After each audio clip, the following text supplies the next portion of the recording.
வாழ்க வையகம், வாழ்க வையகம், வாழ்க வளமுடன்.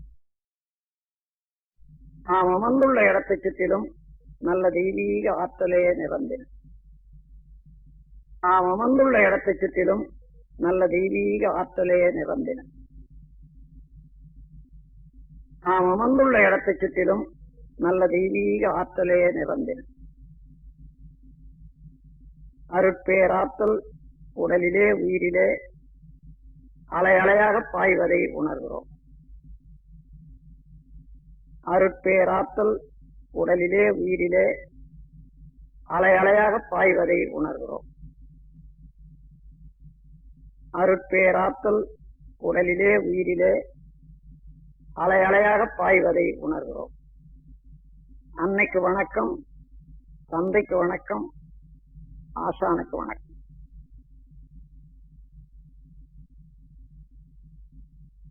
தவம் தொடங்குகிறோம். பஞ்சபூத நவகிரக தவம். பஞ்சபூதங்கள்ல பிருத்திவி, அப்பு, தேய், வாயு, ஆகாசம் என்று சொல்வார்கள். நிலம், நீர், நெருப்பு, காற்று, விண். இவற்றில ஐந்தாவது தத்துவமாகிய மண்,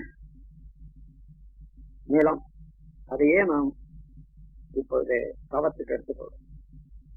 நிலத்துக்கு அறிகுறியாக இந்த உலக உருண்டையே நாம் நினைவுபடுத்திக் கொள்வோம். இந்த உலக உருண்டை மிகப்பெரியது, 25,000 மைல் சுற்றளவு உடையது. மண்ணு, லோகங்கள், ரசாயனங்கள் இவற்றால் ஆனது. தன்னைத்தானே விரைவாக 1000 மைல் வேகத்துல மணிக்கு தன்னைத்தானே சுற்றிக் கொண்டிருப்பது. சூரியனை ஒரு நாள் ஒன்றுக்கு 16 லட்சம் மைல் சுற்றி வரக்கூடிய இத்தகைய எத்தகு கோள் இந்த நிலம் உலகம். அதனுடைய மேன்மையை மனவிரிவு கொண்டு மதித்து போற்றுவோம். அதனோடு ஒன்றி கலந்து உயிர் தொடர்பு பெறுவோம். இந்த பிரபஞ்ச பரிணாமத்துல இந்த நில உலகின் உற்பத்தி ரகசியத்தை உணர்ந்து கொள்வோம். இந்த நில உலகம் என்ற மண்ணாலும் மண்ணில் இருந்தும் இரவும் பகலும் எல்லா இடங்களிலும் எல்லா தொழில்களிலும் காப்பு பெறுவோம். மண்ணை பயனுள்ள முறையில வாழ்க்கையில பயன்படுத்திக் கொள்ளத்தக்க விஞ்ஞானத்தை வளர்த்துக் கொள்வோம். மண் என்ற நிலம் மீது, நில உருண்டை மீது மனம் செலுத்தி தவம் இயக்குவோம்.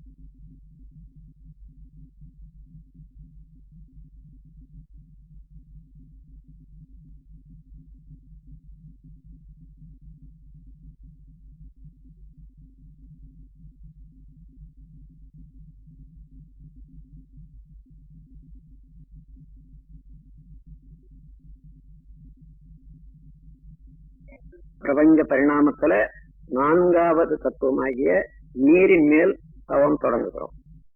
உலக உருண்டையின் மீது 100க்கு 28 பகுதி நிலம்.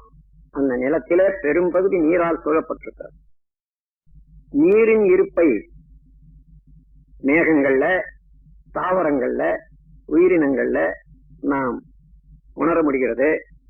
நீர் அவ்வளவு உயிர் வாழ்க்கைக்கு அவசியம் என்று தெரிந்து கொள்வோம். நீரின் பெருமையை நினைந்து மனவிரிவு கொண்டு மதித்து போற்றுகிறோம். நீரோடு ஒன்றி கலந்து உயிர் கலப்பு பெறுகிறோம். பிரபஞ்ச பரிணாமத்துல நீரின் உற்பத்தி ரகசியத்தை உணர்ந்து கொள்வோம். நீராலும் நீரில் இருந்தும் இரவும் பகலும் எல்லா தொழில்களிலும் எல்லா இடங்களிலும் காப்பு பெறுவோம். நீரை பயனுள்ள முறையிலே உபயோகித்துக் கொள்ளக்கூடிய விஞ்ஞானத்தை வளர்த்துக் கொள்வோம். நீரின் மேல் மனம் செலுத்தி தவம் இயற்றுவோம்.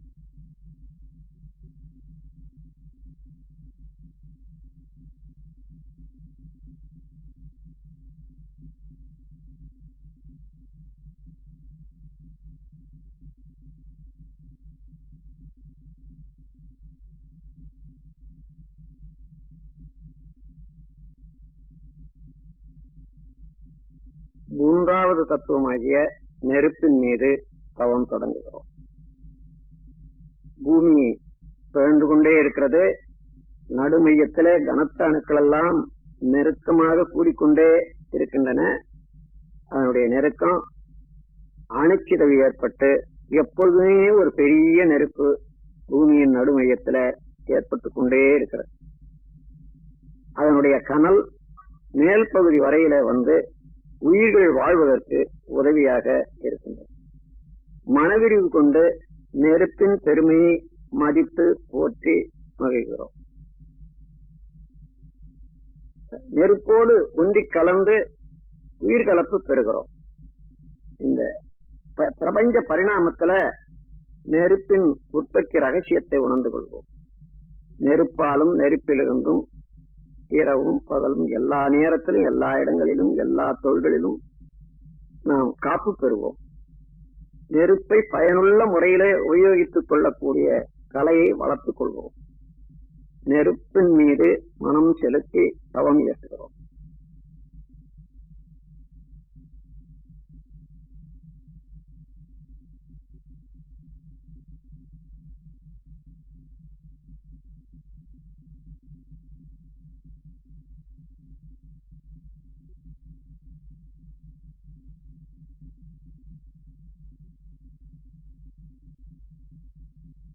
இரண்டாவது தத்துவமாகிய காற்றின் மீது தவம் தொடங்குகிறோம். இந்த நில உலகத்தின் மீது 10 மைல் வரையில அடர்த்தியாகவும் இன்னும் கொஞ்ச தூரம் லேசாகவும் காற்று கவசம் போல இருந்து இயங்கிக் கொண்டிருக்கிறது. காற்றுதான் எல்லா உயிர்களுக்கும் ஆக்கமும் ஊக்கமும் அளித்துக் கொண்டிருக்கின்றது. மனவிரிவு கொண்டு காற்றின் பெருமையை மதித்து போற்றுகிறோம். காற்றோடு ஒன்றி கலந்து உயிர் கலப்பு பெறுகிறோம். பிரபஞ்ச பரிணாமத்துல காற்றின் உற்பத்தி ரகசியத்தை உணர்ந்து கொள்வோம். காற்றாலும் காற்றிலிருந்தும் இரவும் பகலும் எல்லா நேரத்திலும் எல்லா இடங்களிலும் எல்லா தொழில்களிலும் காப்பு பெறுவோம். காற்றை பயனுள்ள முறையில உபயோகித்துக் கொள்ளக்கூடிய விஞ்ஞானத்தை வளர்த்துக் கொள்வோம். காற்றின் மீது மனம் செலுத்தி தவம் இயற்றுகிறோம்.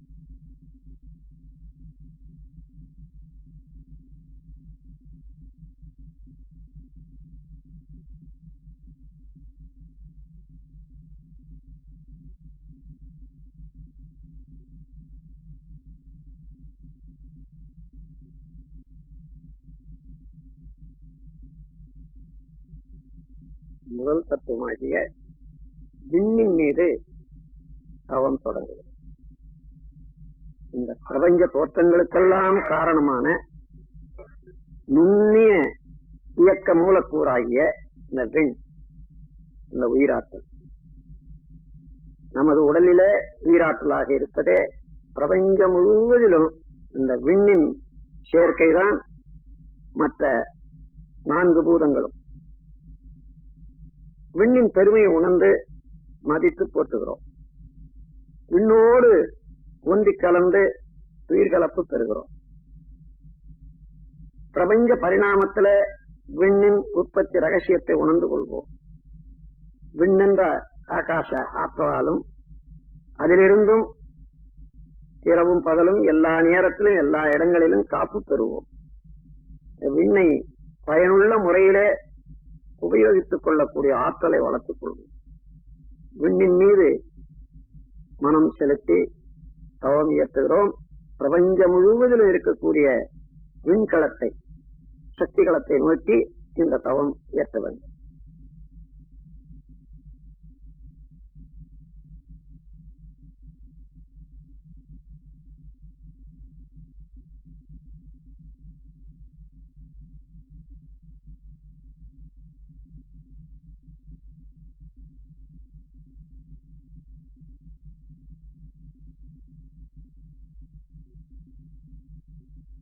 இந்த விண் நிறைந்த சக்திகளமாகிய அந்த ஆகாசத்துல மகா ஆகாசத்துல பல கோடி நட்சத்திரங்களை பார்க்கிறோம். ஒவ்வொரு நட்சத்திரமும் ஒரு சூரியனே.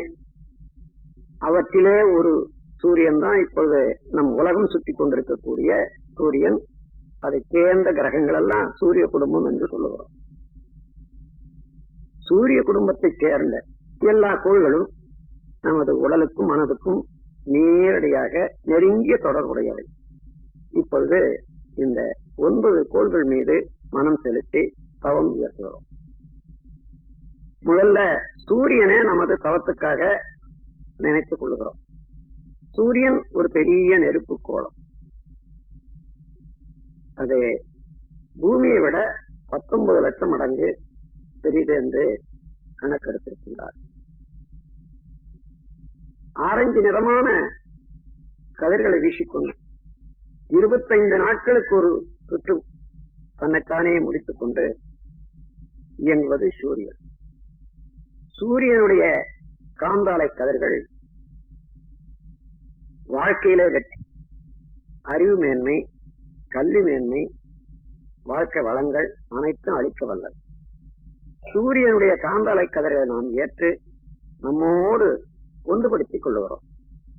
எப்பொழுதுமே சூரியனுடைய காந்தாலை கதிர்கள் நமக்கு நன்மையே செய்து கொண்டிருக்குமாக சூரியன் மீது மனம் செலுத்தி தவம் இயற்றுகிறோம்.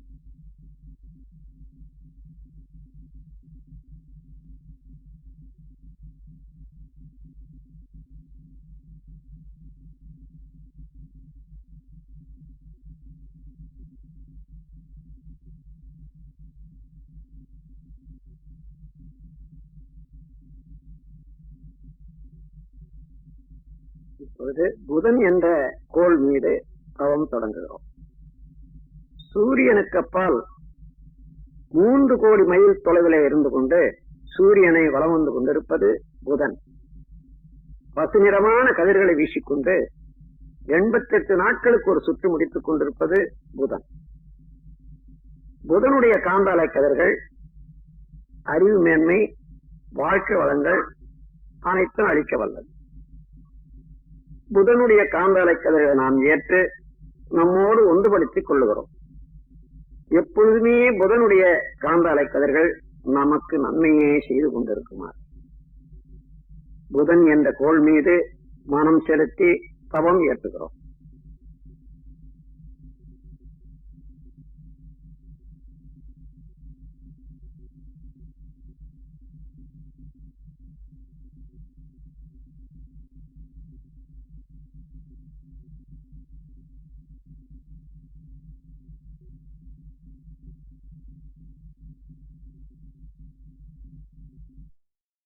சுக்கிரன் என்ற கோள் மீது தவம் தொடங்குகிறோம். சூரியனை சுற்றி 2வது வட்ட பாதையில சுக்கிரன் 6 கோடி மைலுக்கு அப்பால் வலம் வந்து கொண்டிருப்பது. 225 நாட்களுக்கு ஒரு சுற்று முடித்துக் கொண்டு வெண்ணிறமான கதிர்களை வீசிக்கொண்டிருப்பது சுக்கிரன். சுக்கிரனுடைய காந்தாலை கதிர்கள் மகிழ்ச்சி, வாழ்க்கையில மேன்மை, நட்பு இவையெல்லாம் அளிக்க வல்லது. சுக்கிரனுடைய காந்தாலை கதிர்கள் நாம் ஏற்று நம்மோடு ஒன்றுபடுத்திக் கொள்ளுகிறோம். எப்பொழுதுமே சுக்கிரனுடைய காந்தாலை கதிர்கள் நமக்கு நன்மையே செய்து கொண்டிருக்குமாக சுக்கிரன் என்ற கோள் மீது மனம் செலுத்தி தவம் இயற்றுகிறோம்.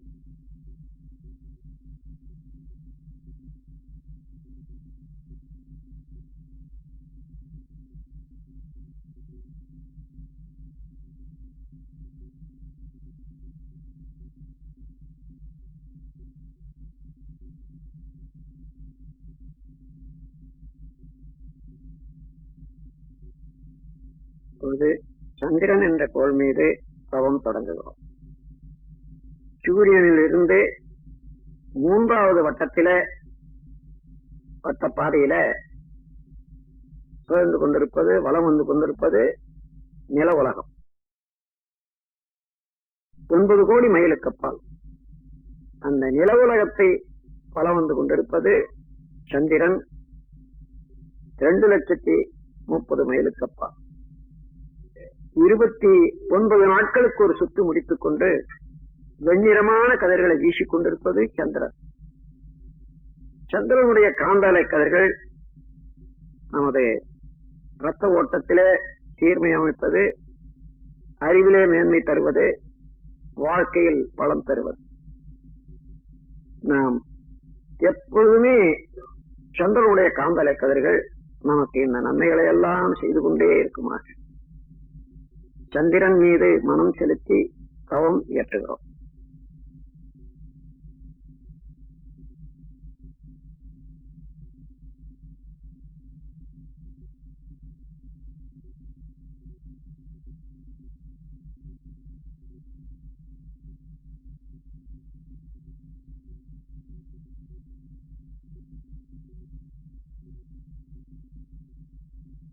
செவ்வாய் என்ற ஆற்றல் மிக்க கோள் மீது தவம் தொடங்குகிறோம்.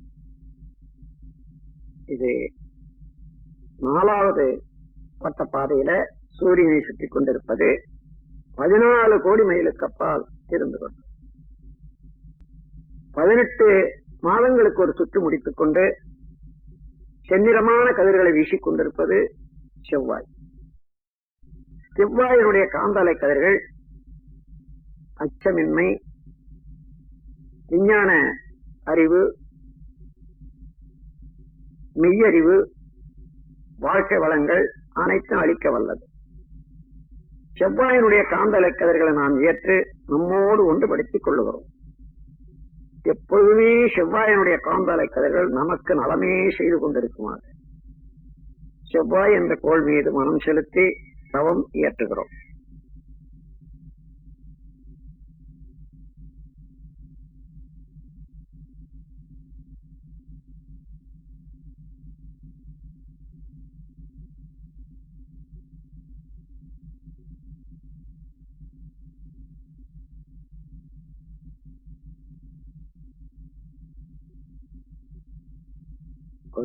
குரு என்ற ஆற்றல் மிக்க பெருங்கோள் மீது தவம் தொடங்குகிறோம். சூரியனில் இருந்து 48 கோடி மைலுக்கு அப்பால் வலம் வந்து கொண்டிருப்பது குரு. பொன்னிறமான கதிர்களை வீசிக்கொண்டு 12 ஆண்டுகளுக்கு ஒரு சுற்று முடித்துக் கொண்டிருப்பது குரு. குருவினுடைய காந்தலை கதிர்கள் மெய்யுணர்வு, வாழ்க்கை வளங்கள் அனைத்தும் அளிக்க வல்லது. குருவினுடைய காந்தாலை கதைகளை நாம் ஏற்று நம்மோடு ஒன்றுபடுத்திக் கொள்ளுகிறோம். எப்பொழுதும் குருவினுடைய காந்தாலை கதைகள் நமக்கு நன்மையே செய்து கொண்டிருக்குமாக குரு என்ற கோள் மீது மனம் செலுத்தி தவம் இயற்றுகிறோம்.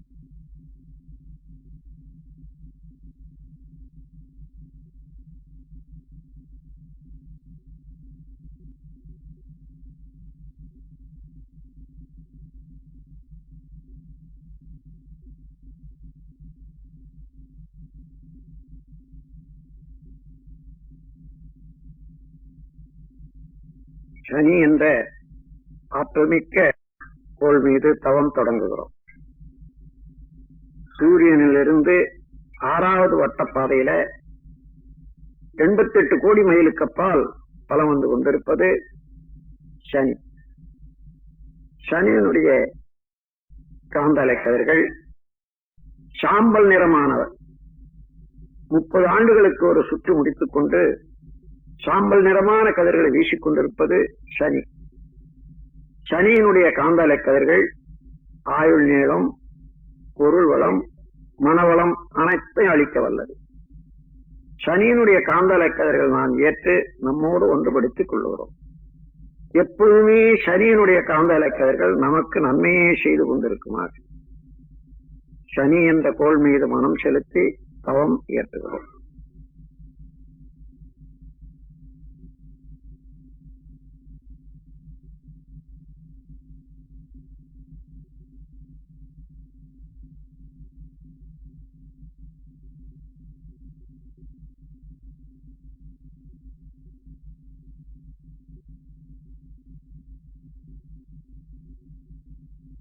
ராகு கேது என்னும் ஆற்றல் மிக்க காந்தாலை பாதைகள் மீது தவம் தொடங்குகிறோம். சூரியனின் நடுமையத்தில அணுக்கள் செயலற்று நின்று விடுகிறது. அது சுத்த வெளியாகி பிரம்மமாக மாறிக்கொண்டிருக்கும் நிலை, அதுவே கரும்புள்ளி எனப்படுகிறது. அது மேலும் மிக மிக அங்கே நிற்க முடியாமல் பிரபஞ்சம் முழுவதும் கொடு போன்று ஆரம்பித்து பிரபஞ்சமெல்லாம் கடந்து சுத்த வெளியோட கலந்து கொண்டிருக்கிறார். சூரியனின் இருபுறமும் இவ்வாறு எப்பொழுது இயங்கிக் கொண்டே இருக்கக்கூடிய பிளாக் ஹோல், கருநிறமான காந்தாலை பாதைகள், ஒரு புறம் கேது என்றும் ஒரு புறம் ராகு என்று சொல்லுகிறோம்.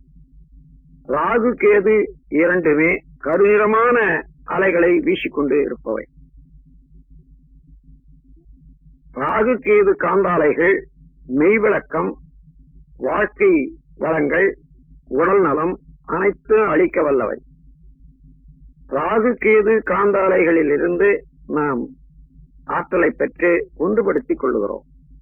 எப்பொழுதுமே ராகு கேது ஆற்றல்கள் நமக்கு நன்மையே செய்து கொண்டிருக்குமாக ராகு கேது என்னும் காந்தாலை பாதைகள் மீது மனம் செலுத்தி தவம் இயற்றுகிறோம்.